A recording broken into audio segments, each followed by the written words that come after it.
আসসালামু আলাইকুম। ভারতকে হারাতে তিনটে কৌশল শিখিয়ে দিবে এবিডি ভিলিয়ার্স ভাই। সেই কৌশলগুলো কি? প্রথমত একটা জিনিস খেয়াল করেন যে ভারতের দুর্বল পয়েন্টটা কোথায়, এবং এবিডি ভিলিয়ার্স সবসময় টেকনিকের দিকে সবসময় মনোযোগ দিতেন। এবং তিনি কি বলছেন আমি জাস্ট একটা কথা বলতেছি, সেখানে ভারতের দুর্বলতার জায়গাটা আপনাকে আগে খুঁজতে হবে। সেখানে ভারতের সব থেকে দুর্বলতা হচ্ছে তাদের লোয়ার অর্ডার ব্যাটিং করতে পারে না, যেটা কিনা বাংলাদেশের তাসকিন বলেন, তানজিদ সাকিব বলেন, নাহিদ রানা একটু কম, কিন্তু বাকি যারগুলো আছে সবাই অলরেডি ব্যাটিং করতে পারে। কিন্তু ভারতের এখানে দুর্বলতার জায়গা রয়েছে। সো দুর্বলতার জায়গা যদি আপনি বলতে চান তাহলে তাদের এই পয়েন্টটা দুর্বলতার জায়গা বলতে হবে। এবং ব্যাটিং এ ওভার হাইপ বলতে আপনি দেশের মাটিতে যেরকম ক্রিকেটটা খেলছেন ভারত, সেভাবে আপনি এই দুবাইয়ের মাঠে খেলতে পারবেন না। এবং তাসকিন আহমেদের সেই কথাটা মনে পড়ে যায় যে আপনারা যদি আমাদের মাঠে খেলতে যান তাহলে আপনাদের বলটা সোজা ব্যাটে আসবে না, একদম মাথার উপরে লাগবে। সো ব্যাপারটা হচ্ছে এরকম, আপনি সারা বছর যেখানে খেলে আসছেন এটা আসলে দুবাইয়ের মাঠ, এটা আপনাকে মাথায় রাখতে হবে। সো ডিভিলিয়ার্সের কখনোই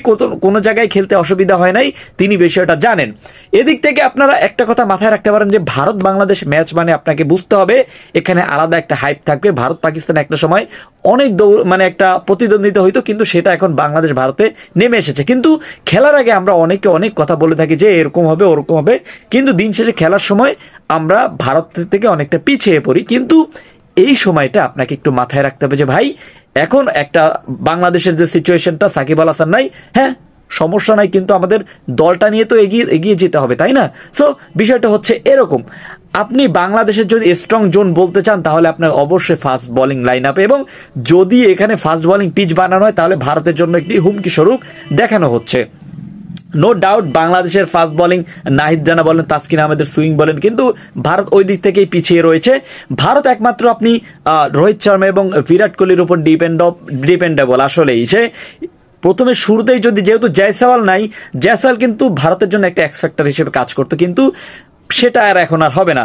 একটা জিনিস চিন্তা করেন যে একটা বার চিন্তা করেন সৌম্য সরকার এবং তানজিদ তামিম যদি আপনি ওপেনিং এ নেমে 100 রানের মধ্যে একটা পার্টনারশিপ, একটা শুরু এনে দেয়, ইম্প্যাক্ট এনে দেয় খেলাটার মধ্যে 10 ওভার, প্রথম 10 ওভার। আমি এখানে লিটনকে মিস করবো। দেখেন ভারতের হয়ে, ভারতের বিপক্ষে লিটন দাস সবসময় একটা এগ্রেসিভ ক্রিকেটটা খেলে, যেখানে কিনা এবার আমরা হয়তোবা তাকে পাবো না। কিন্তু আমাদের সেটা মাথায় রাখতে হবে যে তানজিদ তামিম এবং সৌম্য সরকার, নাজমুল হাসান সাদ্দাব শুরুতেই আমাদের তিনটা বামহাতি ব্যাটসম্যান। সো সেখান থেকে আমাদের একটা দুর্বলতার জায়গা বটে।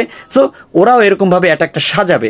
আমার মতে ভারতের যদি প্রথমে আপনার কি বলে সেটা হচ্ছে ওপেনিং স্লটটা এবং মিডল অর্ডারটা যদি একটু কোনভাবে যে ভেঙে দেওয়া যায় তাহলে মনে করবেন যে ভারতের কে হারানো আমাদের সময়ের ব্যাপার। যাই হোক, আপনি কি মনে করেন ভারত নাকি বাংলাদেশ এবং ডিভিলিয়ার্সের সাথে একমত কিনা প্লিজ অবশ্যই অবশ্যই কমেন্ট করে জানান। এখানে কারা জিতবে, কাউকে মিস করেন কিনা, ভারত বাংলাদেশ কত পার্সেন্ট বাংলাদেশ জিতবে, এবং আপনার ফোনের চার্জ অনুযায়ী বাংলাদেশ ভারতের বিপক্ষে কত পার্সেন্ট ম্যাচ জিতবে প্লিজ আপনার ফোনের চার্জ অনুযায়ী জানিয়ে দিন প্লিজ।